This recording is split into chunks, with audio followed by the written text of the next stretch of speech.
একটি বাক্সে 1 টাকা 50 পয়সা ও 25 পয়সা মিলিয়ে মোট 180 টাকা আছে।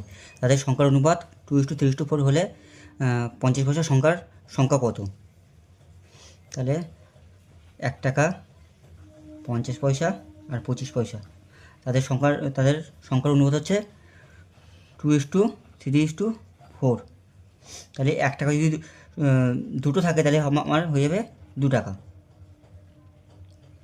এবং 50 পয়সা যদি তিনটে থাকে তাহলে আমার হয়ে যাবে 1.5 টাকা, এবং 25 পয়সা যদি চারটে থাকে তাহলে আমার হয়ে যাবে 1 টাকা। তাহলে 2, 3, 4.5, 4.5 মানে হচ্ছে তোমার 180। কত দিয়ে গুণ করলে পাবো? 40। তাহলে আমার শুধু 50 পয়সা সংখ্যাটা বের করলে হয়ে যাবে। 50 পয়সা সংখ্যা হচ্ছে তোমার তিনটে।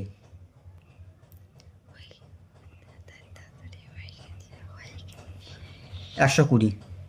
তাহলে সঠিক অ্যান্সার হয়ে যাবে আমার